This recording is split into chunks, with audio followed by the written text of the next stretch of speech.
So here we are in Airfoil Lab 172. It's a good looking aircraft. Me and a fake instructor. And let's see. How do we do this? Alright, back in the aircraft. And open the door. Let's remove that. And drop some flaps. Come on. There we go. Then we step outside. And then we can do a walk around and such. But we're not going to do that. There.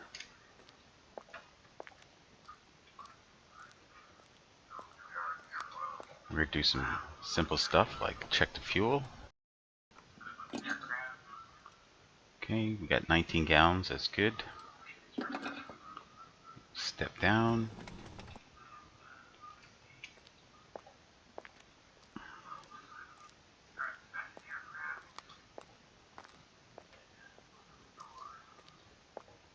Alright, these movements are being done with my yoke right now.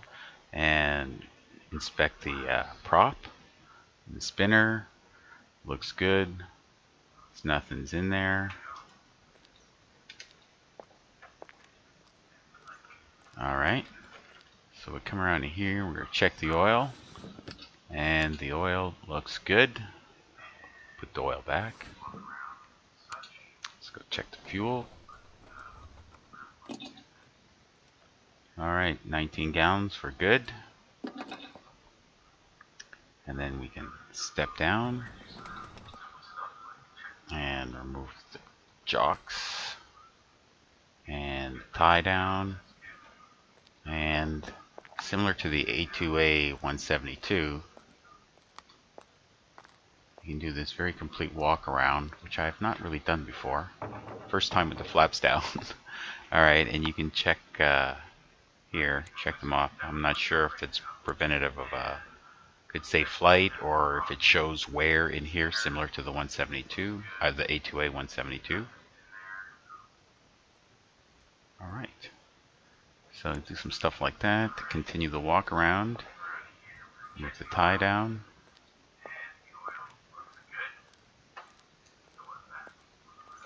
Alright.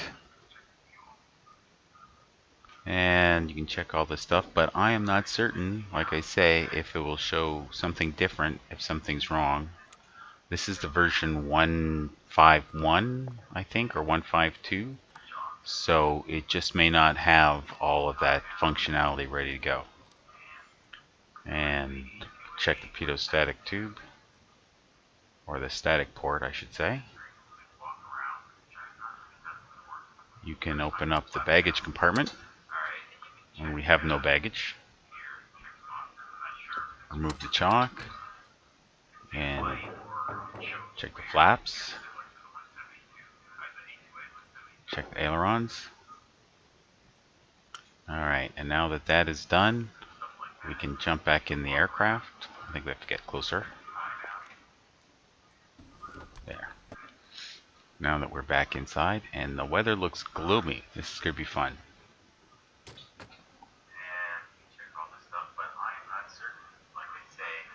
Alright.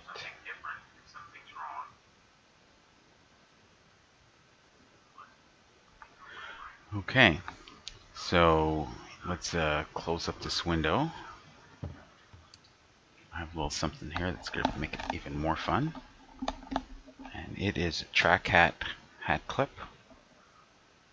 And let's see, now that it's turned on, we can go to settings, joystick, equipment, enable track IR, even though it is track hat, and press W to recenter and get nice and comfy in my chair, lock it into position, and recenter again. Okay, let's close up this window here. Oh, I hear some thunder coming from the Simulator. Alright, so I hope we haven't burned all our battery power. Beacon on. Okay, that's not beacon. Actually, see this little guy up here? That's from a plugin called Plane Command. Now this is the free version, so it's somewhat limited, but it's really nice. So you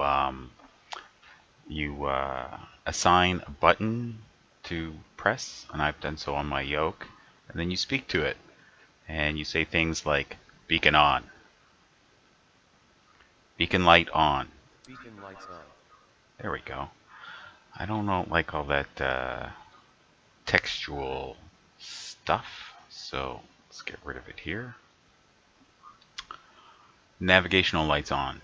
Navigation lights on. Brakes on. Brakes already set. Brakes already set. Good. Alright, so there, throttle's working. Crack it. And we'll prime the fuel a little bit. And that should be sufficient. And we will yell out of our window if I can get my head in the proper position. Alright, clear prop. And give her a whirl. Oop. Nope.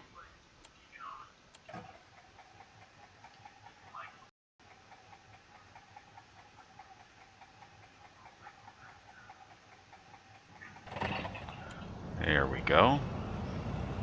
And we're going to limit it to 1000 RPM. And we're going to close the window because it's ugly outside. And we're also going to put the headphones on, headset. And we're going to check to see that our vacuum's coming up. Our pressure's up and temperature already. Lots of fuel. So we're going to lean. And in version 5.1 here, it's very sensitive. I don't think it's all that realistic. I understand they've changed it for 1.62. Anyway, so just lean it a tad. Got to stay on the rich side of peak because I've burned up the engine a couple times. Alright, we're here on the ground in Gatineau, Ontario at the Ottawa-Gatineau Executive Airport. And the elevation here is 211 feet. So we are going to put it to 211, and that should be our altimeter setting. And oh, look at that. We already had our avionics master on.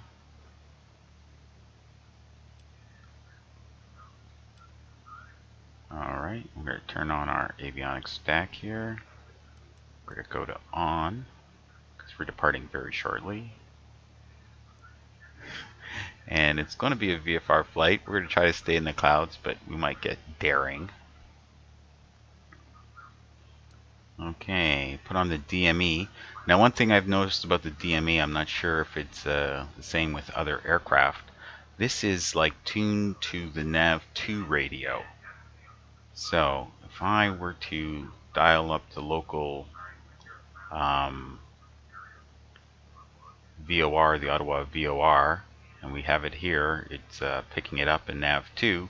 Now we get the proper distance from nav2.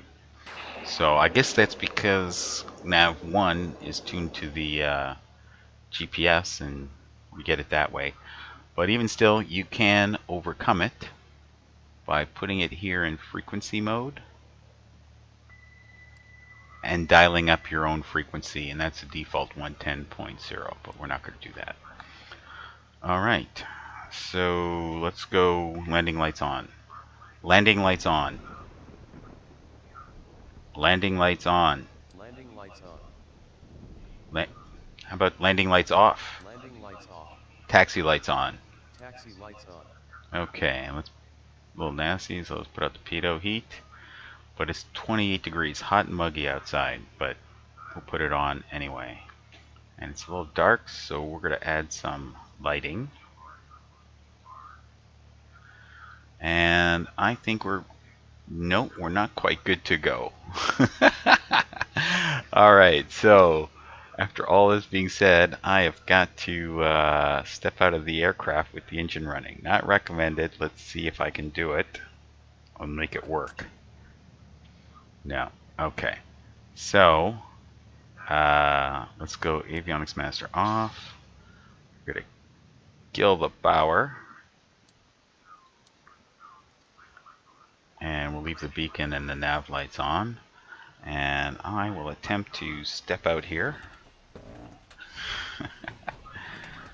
Okay, so it pays to do a thorough check. And this is not going to work with my head tracking on. So, disabled it. Nope, not that kind of disabled. So, pop it off this way. Well, it's getting all weird. Okay. Alright, so there. Vito's tube cover removed. Now we're back in the aircraft. And shut the door. And let's re-enable our head tracking.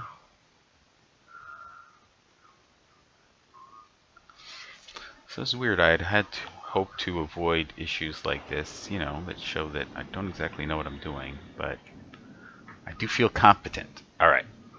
So let's clear prop again, give it some gas, and turn over. Okay. So temperatures and pressures now are, if I can hold my head carefully, they're all good. Alright, so we're going to lean a little bit for ground. We're going to definitely stay on the rich side of peak. We're going to bring the RPM down to 1,000 because we can barely hear the engine with the headset enabled. Okay, and let's see. Oh yes, Avionics Master back on.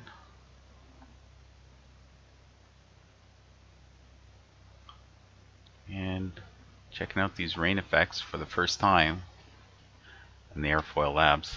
I haven't seen them before or haven't had ability to experience them on the ground before. I did fly into a thunderstorm, but it started raining while we were in the air and displays differently. Once we get moving, the slipstream will dissipate a lot of that windshield rain effect.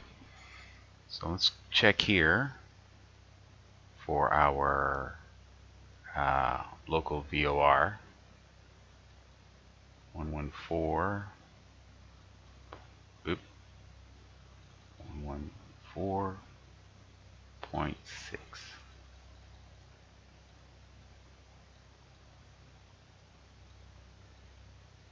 There we go. And we're going to try to track it west. Not even sure which where the wind is yet. I'll have to fire up my iPad for that. Or we could do this. Set COM1 to 122.3. COM1 set to 122.3. Alright. And if we give it a whirl, we will pick up Ottawa / Gatineau information Tango. 1900 Zulu weather. Sky conditions 4,000 broken, 25,000 broken, visibility 3, rain. Temperature 28, dew point 25. Wind calm, altimeter 2980. Arriving 2980 it says. Advise on initial contact, you have Tango. Okay.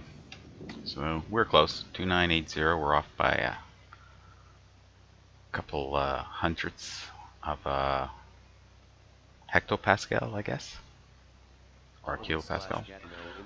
Alright, flip COM1. COM1 set to 120.8. Okay, that should keep it quiet for now. Alright, so let's bring the flaps up and then back down to the first notch setting. Okay. Don't need all that heat, definitely. Not today. But we'll see how the windshield will fog up or anything. Alright, so we're going to release parking brakes. We're going to feed in a bit of power. Unless the parking brake didn't actually release. There we go. Taxi lights on. Taxi lights on. Okay. We're going to feed in a little bit more power.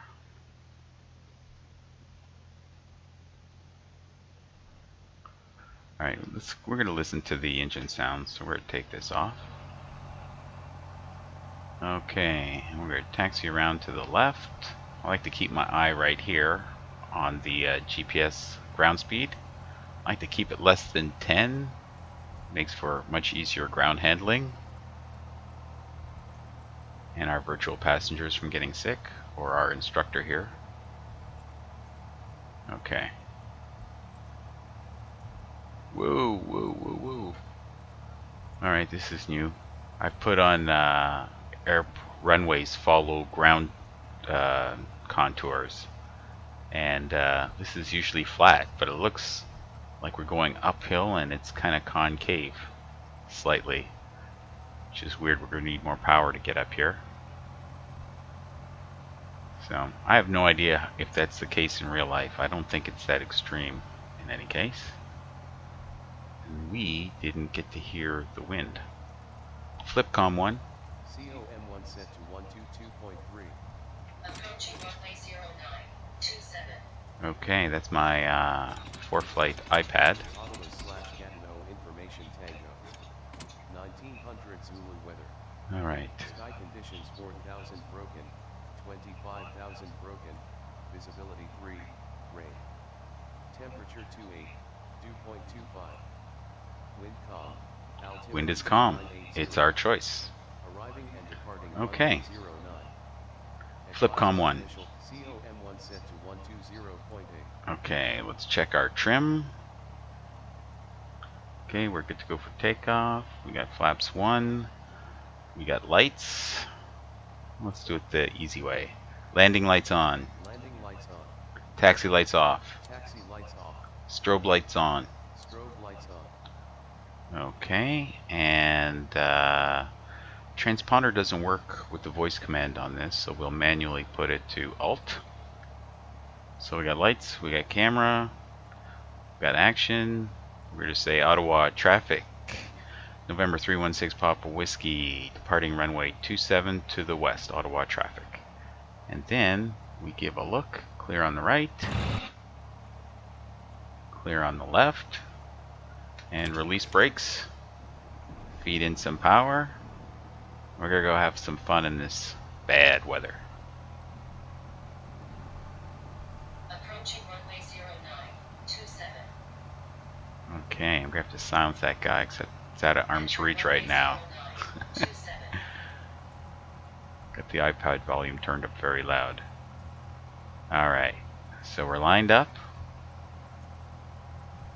And we're going to feed in some power. We're going to have to check the frames later too, because when there's lots of clouds and weather, the frames seem to drop. Okay, we're at full power. Should have done a run up. Wouldn't have been that hard. Airspeed is alive. We're at 50 knots. There's 60 knots. We're going to pull back gently. And there we come off the runway. And we're going to keep our westernly heading as good as we can, as well as we can. We're at about 700 vertical feet per minute right now. And we're at 400 MSL. We're going to wait till 600. So we're 400 AGL, and then we'll bring up the flaps. Alright, so it's basically a straight out departure. Have a look around. Everything's nice so far. Turning a little bit. I got a twitchy yoke. Likes to do that. Okay, we're well above 600, so we'll just ask for our flaps to come up. Flaps up. Alright. I like this plane command plugin. It's very cool. X-Plane is very cool. I'm a recent convert. I love this thing. First of all, 64-bit. If you got a reasonably powerful machine, you can get more out of it. Alright, we're going to try and intercept this this radial to the Ottawa VOR. So we're going to turn to our left slightly, and we're going to keep climbing up to 3,000 feet.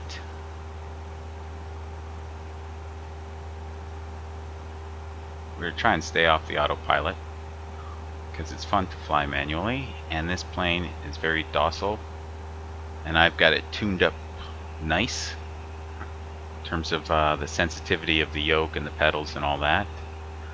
The only thing that's a little ungainly is this head tracking software, although I do have it mostly tamed.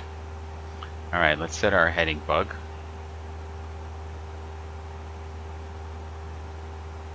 It's about where we want to be. And we're intercepting the VOR, and when it's on the bubble I'll turn direct. It said winds are calm. And I don't think we're going to be able to get to 3,000 feet without losing ground contact. So let's halt that at 2,000 feet. Just play it by ear. Alright, we're going to take a little power out. And we're going to pull out some of the mixture just enough to make the EGT needle move and stay well on the rich side of peak.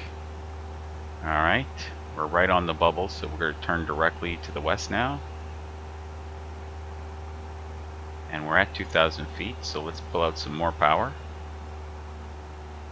Alright, roll wings level. We're going to take out some more power, bottom of the green arc. And that should help us capture 2,000 feet properly. I always seem to have a little trouble intercepting altitudes and keeping it without bobbing and weaving, so to speak. And I think it's just a question of patience. Capture the altitude and you gotta hold it while the aircraft speeds up or slows down and stabilizes. And I quite often forget that. So here we're descending ever so slightly. And the aircraft is speeding up, which creates more lift, which increases our ascent rate. So by being patient and judicious use of the trim button, everything will be well. Also, I found turning into and out of the wind will have an effect on it as well. It's a very dynamic situation. But if you are VFR flying, it is not that precise. Alright, so we're on the radial, so I'll turn directly to it, flying west, and try to roll wings level, but can't really tell right now, so I'll turn on my yoke. Usually it's very twitchy. I have dirty potentiometers, or dirty pots as they say, and I have no idea how to clean them. I will try to figure that out one day. I think it involves spraying some solvent, but I don't know what to get or where to get it. So now we're speeding up ever so gently, and we're coming up on 100 knots. And every so often I have to give the trim a flick to keep her down. Now we're to the left of our radial, so we're going to turn right a little bit. I think there is some wind up here. Oh, that was a close lightning bolt. Alright. So, I know what we can do. We could climb above the clouds and then set up for an approach into runway 32 at Ottawa International Airport. Alright, we can do that.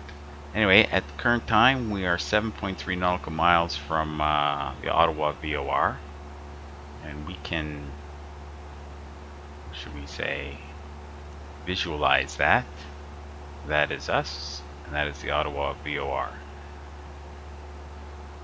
Okay. But I got a feeling the wind is blowing us to from the right to the left. Now we'll have to cut back to intercept that radial. Alright, so we're about 15 degrees off. Or we're crabbing 15 degrees, so to speak. We're still climbing, so give a little flick down of the down trim. We're really going down. So let's get rid of this yoke, because I like to see what we're doing here with the engine.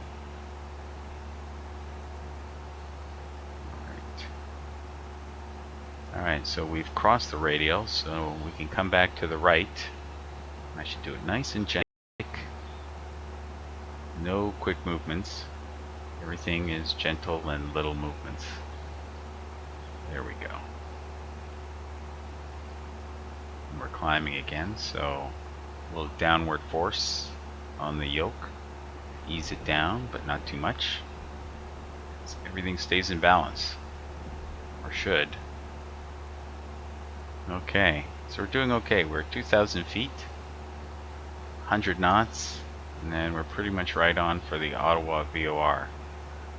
Now because of this weather, we can't really see too much, but we do have a big river, the Ottawa River, which is a landmark, helps get one's bearings, except it's got a few bends in it, so you have to be familiar with the area. To the right here, we have the Gatineau Hills. And I believe the highest peak is 1,360 feet, according to sectional charts. And we're at 2,000, so we got 700 feet to spare and a couple nautical miles lateral distance. Okay. Alright. So we're 4 miles out, tracking the radial pretty good, except now we're descending. Help get that nose back up.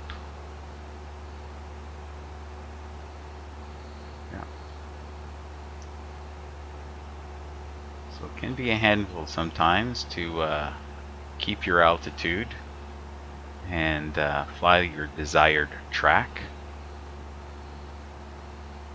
especially in a simulator when you can't sense any G-forces. I suspect in a real aircraft you get a little help from detecting change in G's from your inner ear or, you know, from your butt sitting in the seat.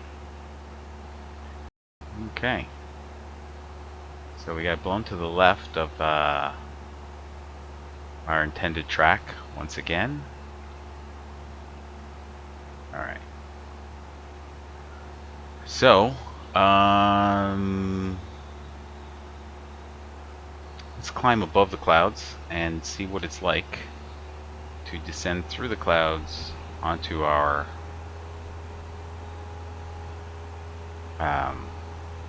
break through the clouds and see the runway below us. Alright, so I'm going to use the autopilot for this. We are going to climb to 6,000 feet, let's say. And, well, I guess we got to turn it on first. And put ourselves in heading mode. And arm that altitude. And then dial in 600-700 feet a minute here.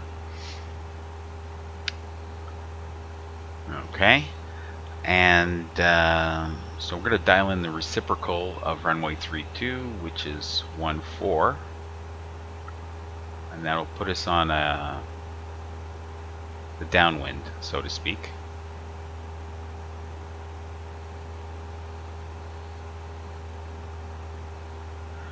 All right. Now if this plane command here, if we had the paid version, our voice could control the autopilot as well. So that'd be really nifty. So now I'm curious what our frames are. So let's fire this up.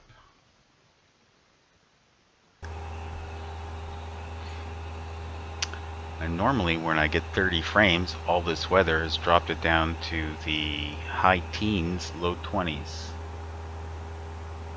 Which is unfortunate, but it's still workable. And it looks like we're back into the rain again. Alright, so we're going to climb above it and see what happens. See how we make out. And so we're in a vertical speed mode climb, which means you got to keep an eye on your airspeed. We're below 90 knots now. It's not that great.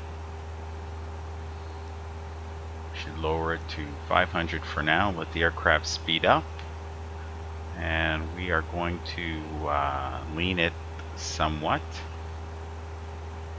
Alright, so we are well on the rich side of peak, getting maximum engine power. Alright, the throttle is wide open.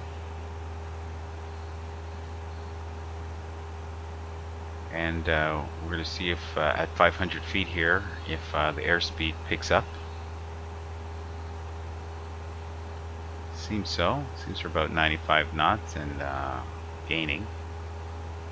So we'll be able to convert that to vertical speed rather shortly. So I'm running SkyMaxx Pro version 3. I love this thing.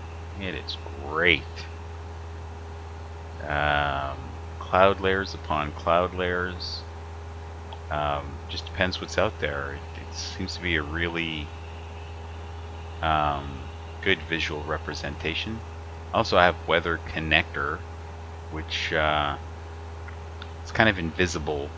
You don't really notice it, but what it's doing is instead of getting the METAR from the closest airport and painting that weather everywhere, it is getting the METARs from all of the areas, well, from all of the weather stations in your area, and it's painting pictures. So you can see thunderstorms building in to your right, and off to the left you can see holes in the overcast or something of that nature. And it's it could be much more highly variable other than just the weather from one METAR being painted out. Okay, let us see what we've got going on here. I think we've got Ottawa tuned in, so let's go. We'll select an approach, and we will take the ILS 32. There we are. And we're just going to go with vectors, and we're going to aim for Texans. So we will load that, and we will use this for guidance. Oh. Let's see. Still haven't figured all this out. Alright, so procedure. Select approach. ILS 32. Vectors. We'll load it, pressing enter again, and now Texan is up next. Okay.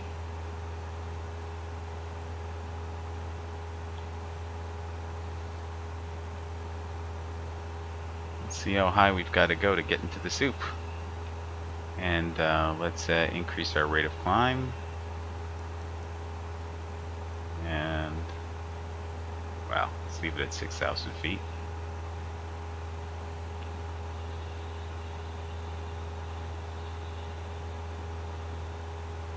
Oh, and another good reason to really like X-Plane is the night lighting is just fabulous.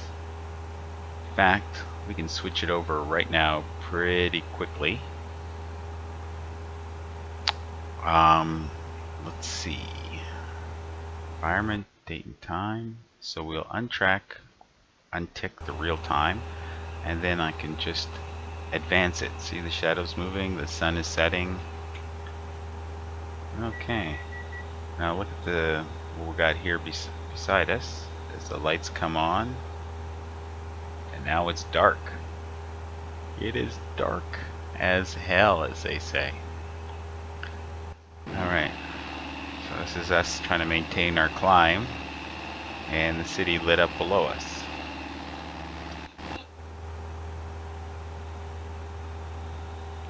And I gotta tell you, it's a challenge to find the airport, not like Microsoft where it is lit up. You can see it from 10-20 miles away easy.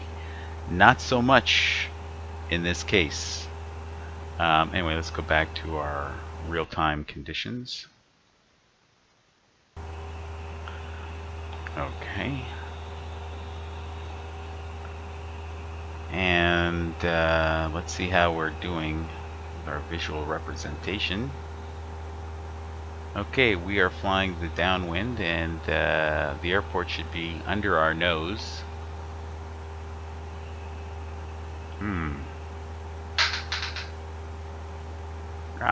There it is.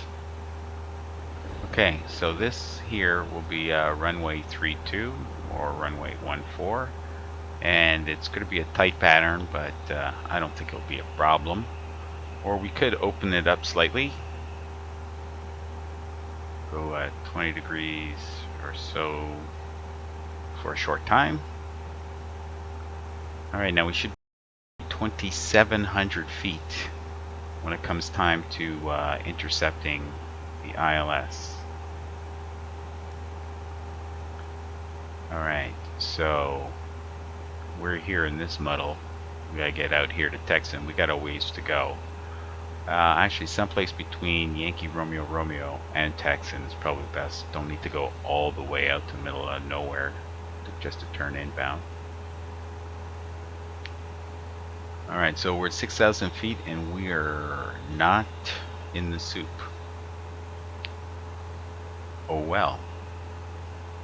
So we have leveled off and we are now speeding up on the downwind, so to speak. Alright, let's see if we can see where we are. Yep. So we'll keep doing as we are, opening it up a little bit more.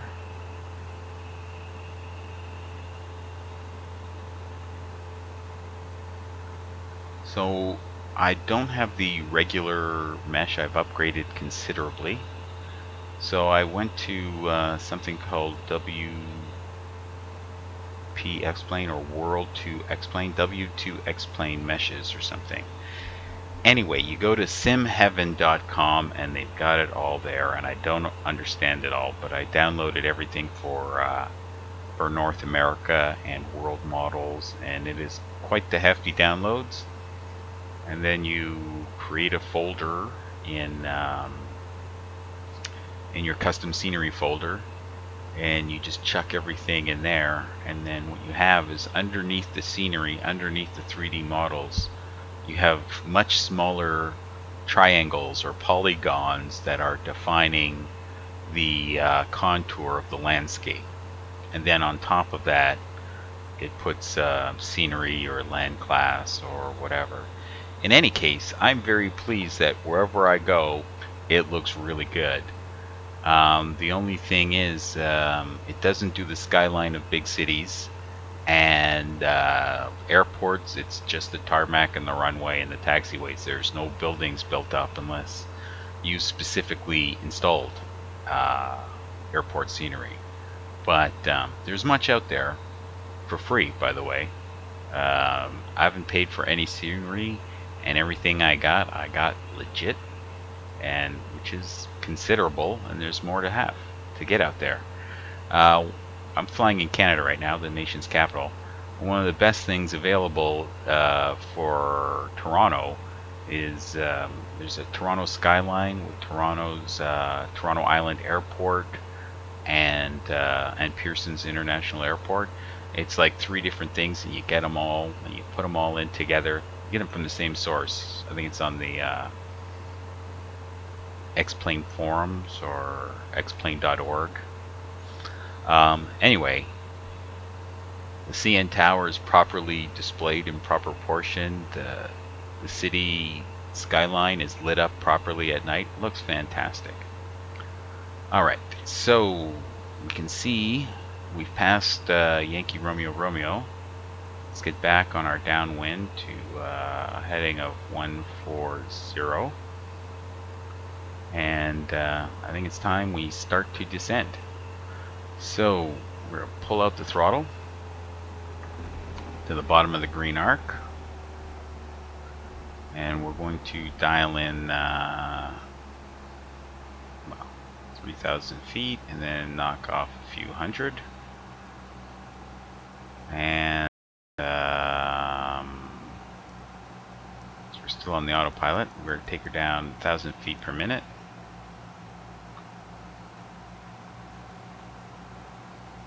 Actually, we can probably do more than that.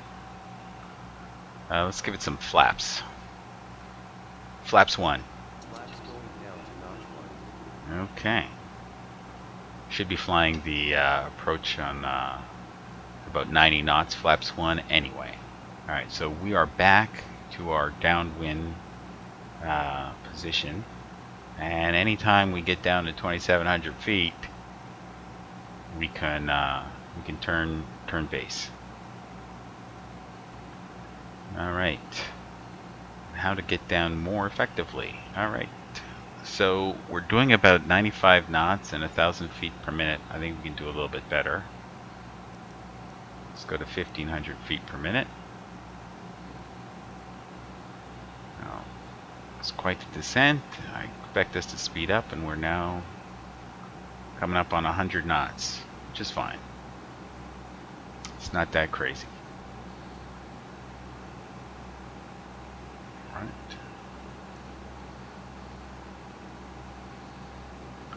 Well, I guess we better tune in our localizer. Alright, so it is 110.3.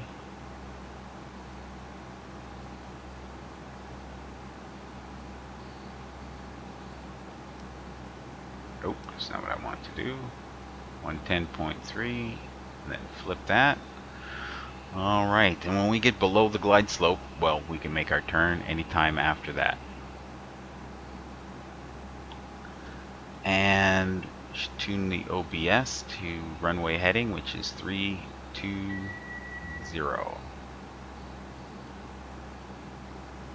So, as you probably see here, I got this dial magnifier plug-in, and so you don't have to zoom in like this to get a precise heading. It pops it up and displays it for you for 3 seconds. It was surprisingly complex to install, but it's worth it. It's worth it. Alright, so we're coming up on 3,000 feet. We're below the glide slope now. Let's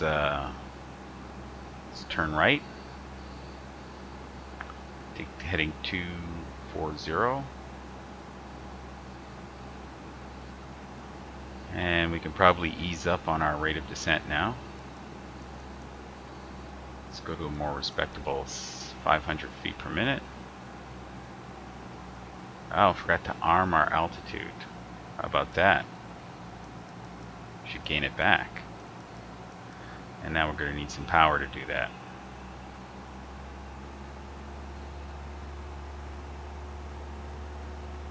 Alright.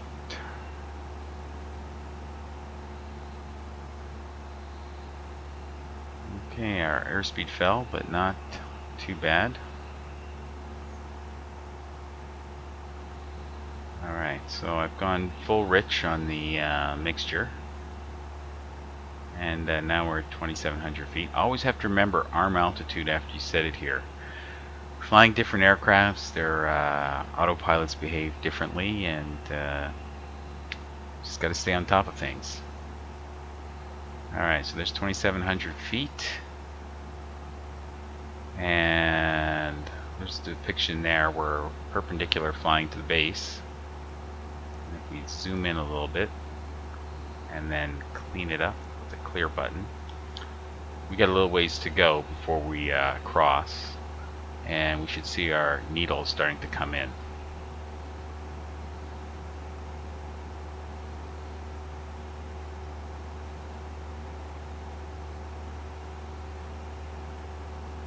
Okay. So if we're flying at night, being out in farmland here, it'd be just black below us, and the odd car on the highway wouldn't be a lot to see.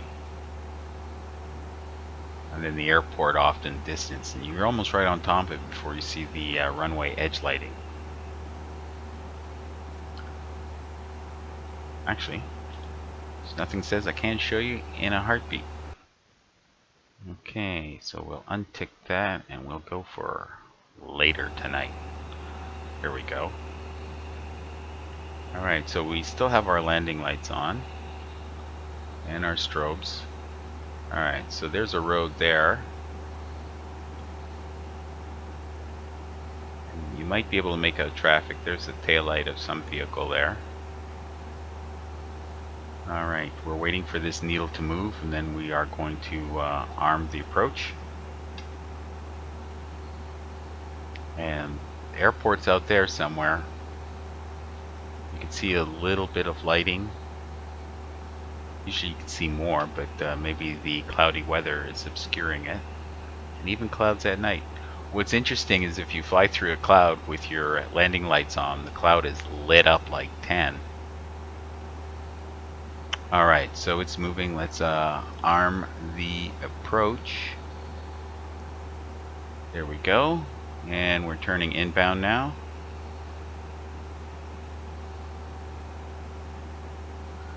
Alright, so glide slope is armed, which means it will descend even though we've got it at 2,700 feet. Alright, and we've got 1 notch of flaps, and we can begin to slow down, get her to about 90 knots. And we've overshot the localizer, but we're going to come back. So let's sync up our heading bug to 320. Oop.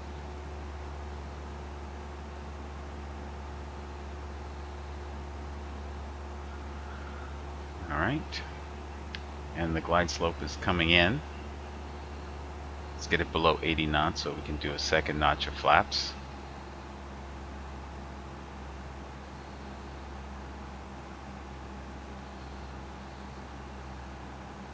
Alright, and I believe it's descending already, which is why we've sped up. So we're going to pull out some more power. Alright, now we're below 85 knots, I guess. Flaps 2. Flaps going down to notch 2. Okay. And give it a while to stabilize. We might have to add back some power. Probably should. That's a lot of drag we've got out there. Alright, so now we're pulling 25 frames. So, yeah, it's pretty good. Alright, so we are, it's hard to say here. Just be nice if we can get a really good description of how far we are from the runway.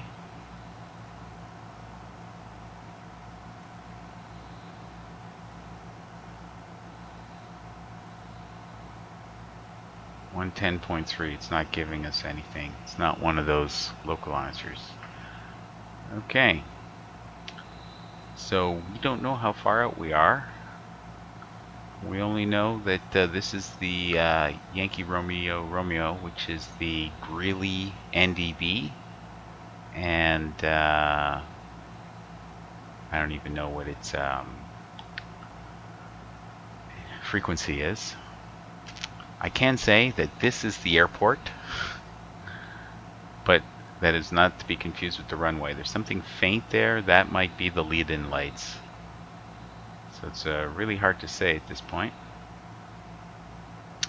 But experience tells me that is so. And the wind might be bucking us considerably, which is why we are crabbing and not really aligned very well. But we'll find out as we get closer. And all that talking, and our speed is deteriorated. Okay. So ideally, I would like to be at 80 knots, or 75, 80 knots. And then on short final, bring it down to 65, 70 knots. Okay. So we're getting something there, and there are the lead-in lights. So you can see it's a challenge picking up an airport from a distance. You've got to believe in your instruments and know how to use them. Alright. So the airport is at about elevation of 380 feet, and I believe 580 is minimum descent altitude or decision height.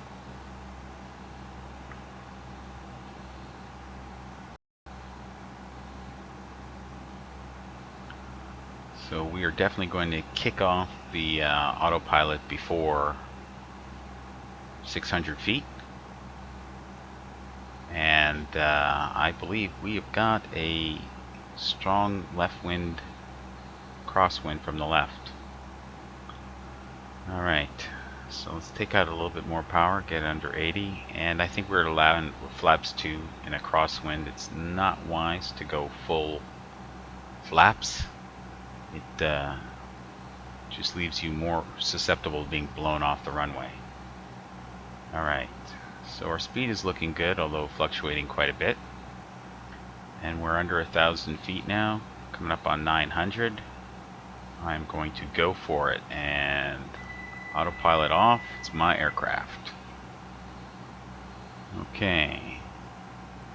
And we have no PAPI lights, but we still have our indications from our CDI. And we're on profile vertically, although laterally it's a challenge. The wind is gusting. So it's the live weather, although time of day is not live. We've advanced the darkness. And when we get bouncing around like this, my head movements with the head tracking is also throwing us off, but we'll see. Alright, I'll put in some rudder to keep us straight, and I'll try to keep wings level, and we are high. Take out a little bit of power.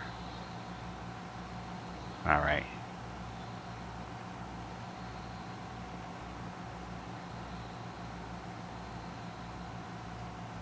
Still got to be speed. Just gonna raise the nose, take out some power. Try to keep the nose up.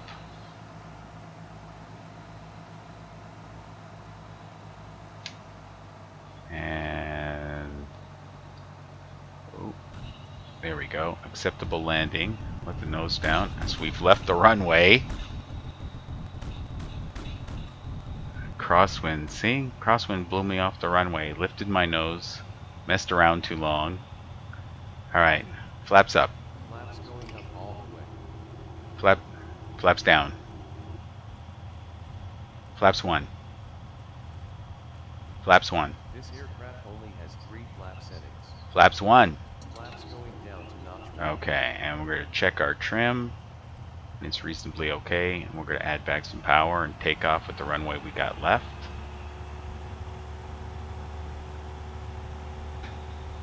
That was a bit crazy. I think we should have did a runway 25. Alright, there's 60 knots. Let's get it up in the air and get my head over more. Alright. So we're going to keep our nose down. We're going to build up some speed without descending. And then we get to the end of the runway. We are going to convert that speed to altitude. Alright. And so we need to get to about 700 MSL to be 400 feet. Flaps up. Flaps going up. Alright. And as the flaps come up, the nose comes down. Until we speed up, that is. Boy. This weather is not for flying. It's ugly. Alright, so I'm going to flip COM 1, go back to the Ottawa VOR. And we're going to try and track straight to it.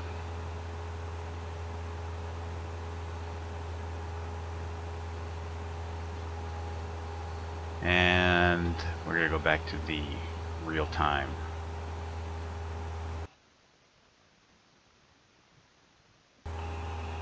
Alright.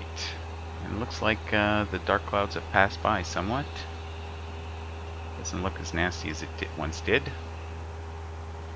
Alright.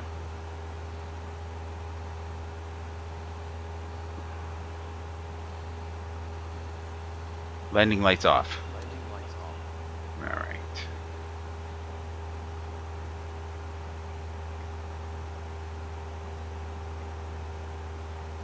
So we're trying to track 3.2 inbound radio. It's almost an oxymoron. Inbound radio. But I hope you understand what I'm saying. It would actually be the 1.4 radio, because all radios radiate outbound. So we're on a bearing of 3.2 towards the Ottawa VOR. And when we get there, we are going to just 8.6 nautical miles away. When we get there, we're going to take up radial 085, which would take us right back to Gatineau.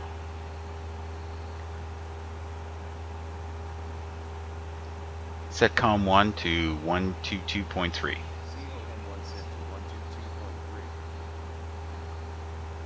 122.3. Alright, we're going to silence the engine. Ottawa/Gatineau Information Uniform. 2000 Zulu weather. Sky conditions 4000 broken, 25,000 broken, visibility 3, rain. Temperature 28, dew point 25. Wind calm, altimeter 2980. 2980, wind is calm. Alright, Advise on initial flip COM 1. COM1 set to 122.3. Oh, they're both that way. Set COM 1 to 123.45. COM1 set to 123.45. Alright, so we are going to shoot a proper approach to runway 09, VOR DME approach. And I've already described the setup for it. When we get to the Ottawa VOR, we're going to fly outbound on 085. We're going to descend to 2,400 feet by 5 nautical miles, and then to 1,300 feet by 11 nautical miles. And the runway should be right there before us. Alright. So, we're doing a reasonable job of tracking the inbound radial. Our CDI is on the bubble, so to speak. But it's that wind correction. It's kicking us around. So, this flight is not precise, but that's to be expected under the conditions. Alright. Keep remembering that with this track hat, I can look around. And it's great. Alright, so we're coming up on our altitude. So I'm going to pull out the power and let the nose fall. And I'm going to manually keep it up until we actually get to 3,000 feet.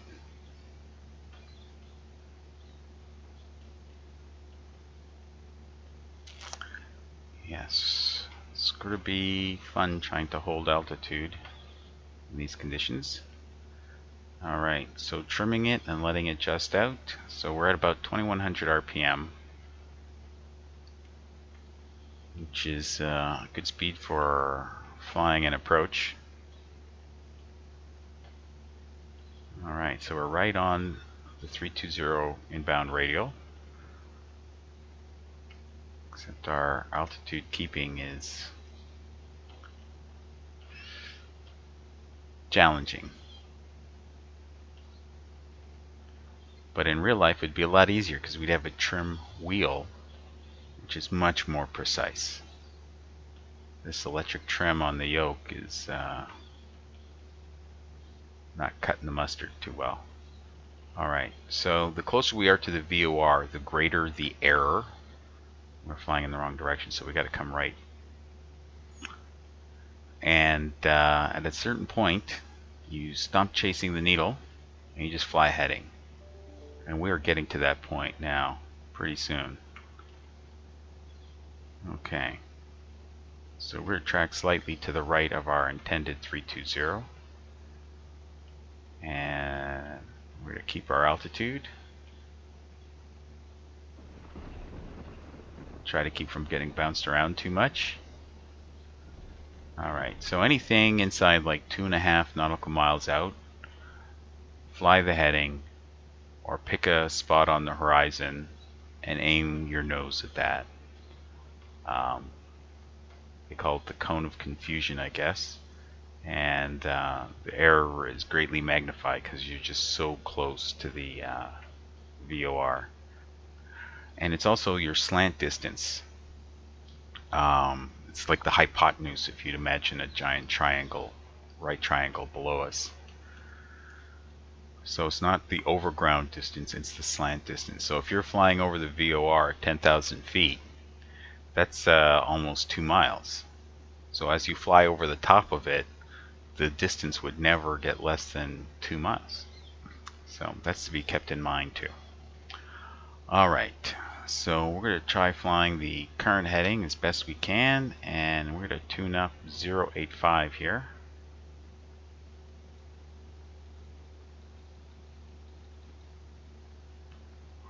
Hit it a bit.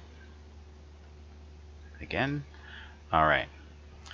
And now we're at a mile. So, no use overflying it. We'll start our turn. Trying to stay standard rate turn, no more than 20 degrees. This could be a lot of bouncing around though. And try to keep our altitude. And see what the needle does. Okay, it says we're 7/10 of a mile out.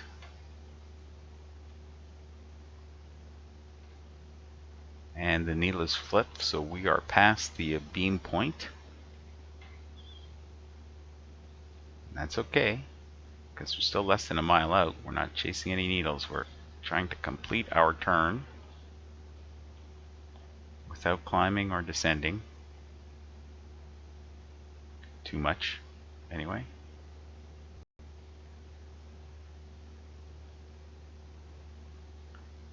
Alright. Because our intended course is, so we're going to fly east. We should say our intended 085, which is slightly to the left of east. And we're going to wait till we're like 3 nautical miles out before we do any correcting. We're 2 nautical miles out, and the needle should start coming in now.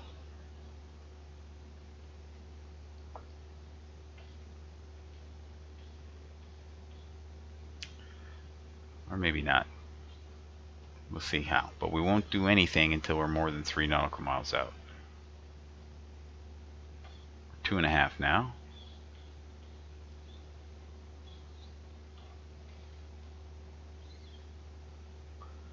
Oh, and if anyone's interested, I have a i7 Intel chip. I've got 16 gigs of RAM.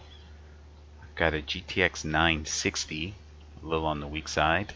It's got 2 gigs of video RAM and 2 solid state hard drives. One big, one not so big. And so I like to say it's a fairly hot system, except for the video graphics card.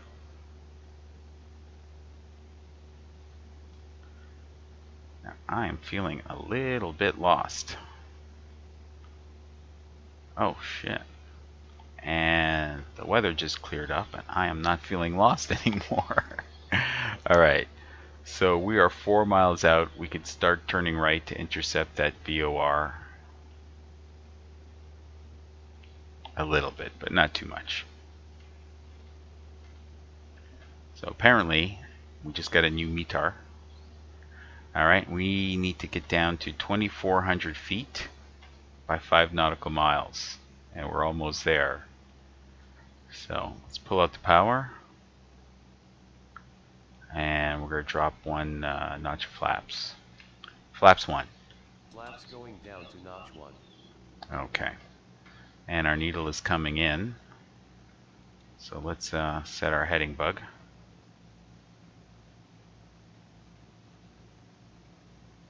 To 085, which is what it should be, but that's not taking into account the wind correction.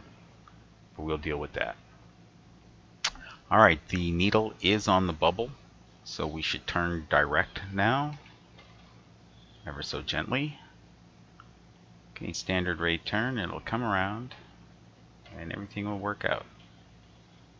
And we are at 2,600 feet. We got 200 feet more to go.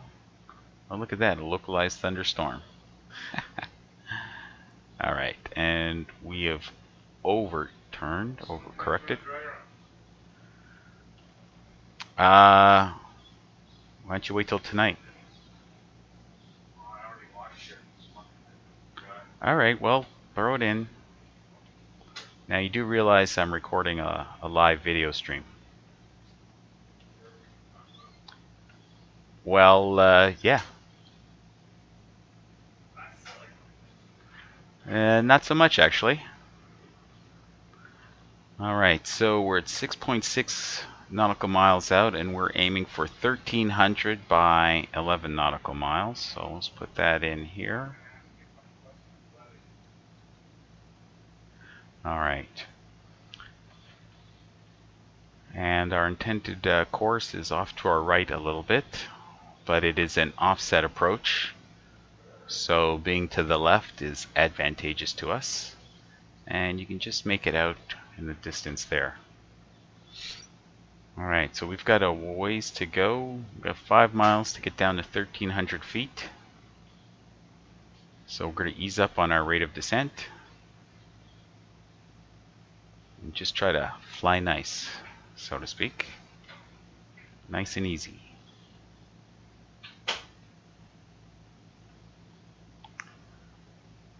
So it's interesting how they render localized thunderstorms. No other clouds around, but this vertical column of mayhem over there.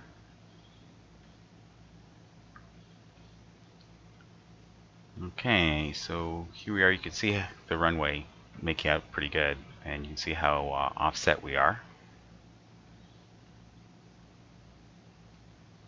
So our intended course is just slightly off to our right. That's fine. We need to get over to here anyway. And we're coming up on 1,600 feet. Gonna add back a little bit more power. That'll reduce our rate of descent. Well, didn't want it that much. But it's to allow it to stabilize again. Alright, so now the nose is falling. Yeah, we need more power. There we go. And we're coming up on 1,300 feet anyway. So we've arrived at our altitude sooner than anticipated. So we're going to level off and continue on. And we won't let our speed get up too high. And hopefully we won't let it climb either. Okay.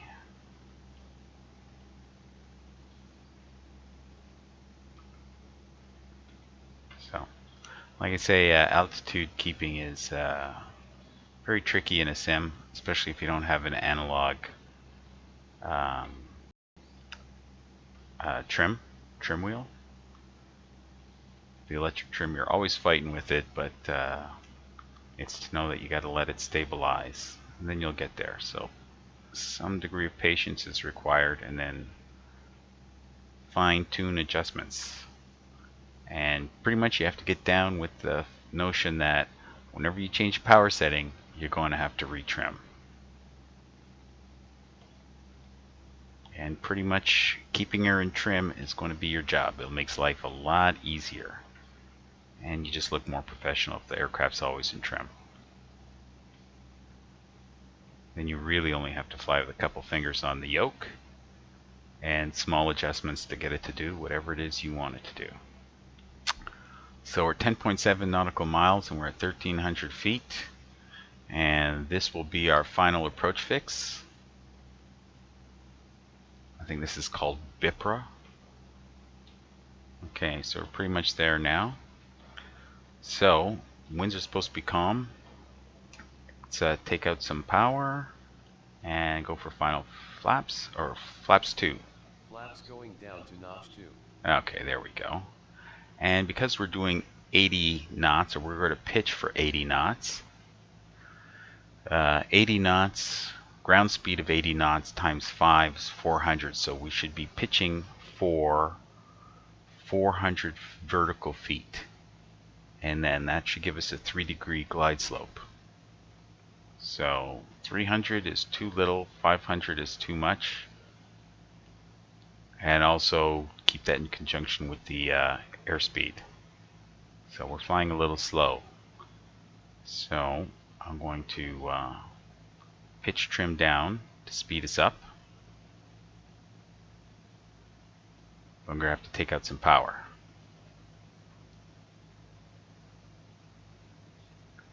So it's a dance of all of these forces.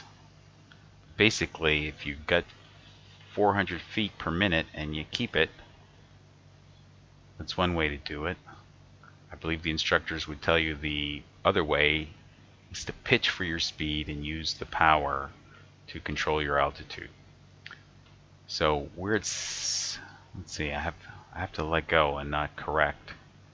Okay, so we got 70 knots and we're coming down too much, so I got to add back a lot of power to get us up. And it's going to take a while to take effect. And then I'm going to have to ease it off because I don't want to climb. And we're still close to 70 knots, so the speed hasn't changed, really. Alright, now add back some power. And you want to make it so that your intended landing area stays at the same visual height above the glare shield. And that's an indication that you're on a good profile. And you don't have forever to get all this stuff done because the airport approaches. So now we're high and we're fat a little bit more. Throttle. Let's go for final notch of flaps. Flaps 3. Flaps going down to notch 3. Okay. So forward pressure, forward trim down. Alright, it's coming down nicely. And there. To get on profile, we will raise the nose, which will slow us down. And keep your touchdown spot in mind and keep it in the same visual area. And keep one eye on airspeed. Okay, we're going to need a little bit of rudder to keep it going straight. And the slower you go, the more rudder you need.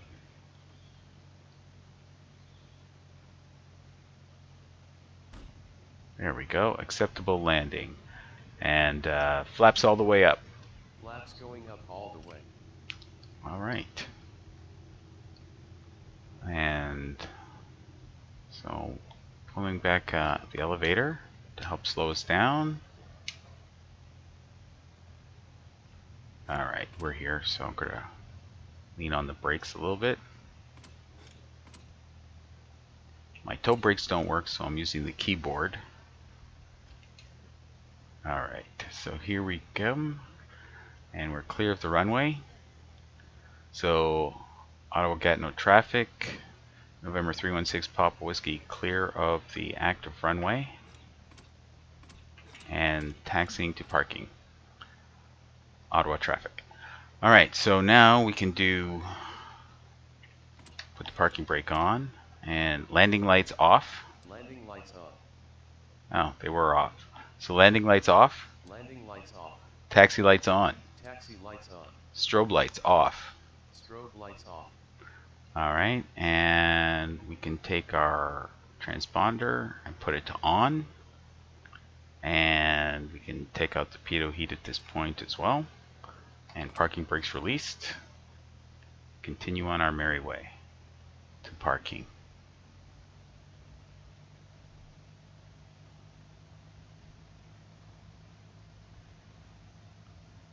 Alright, and here is the what used to be level for me. Now we're going to be taxiing downhill. Look at that. So I'm taking the power all the way out. We are speeding up, so let's control that speed. And if we get a look here, we can see what it really is. Okay, now it's 8.4 knots. Okay, we'll feed a little back in up to 1000 RPM. Yeah, I think in real life it's flatter. I mean, look at this uphill taxi now.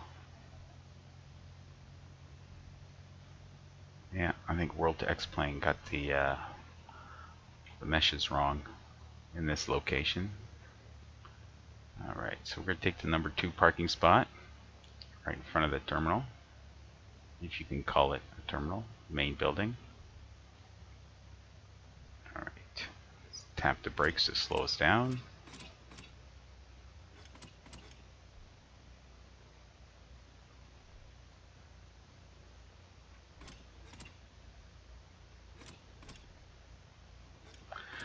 Alright, so parking brake is set. And avionics can go off. Nav lights, taxi lights can go off. Pull out the mixture. And off with the beacon, off with the power, main battery. And put the control lock in. And look down. And we are free of this beast. So there we are. Decent parking job. I'd like to think decent flying job. But always room for improvement. Alright, so that is my X-Plane testing for this live stream, both for Twitch and YouTube. So we'll have to check the video myself and see how that turned out and what changes or tweaks may need to be made. Alright, till then, Pilot Wannabe saying thank you for joining me for this testing on my new to me platform, X-Plane, and Airfoil Labs for this X2 rendition. Alright, till next time, Pilot Wannabe saying so long.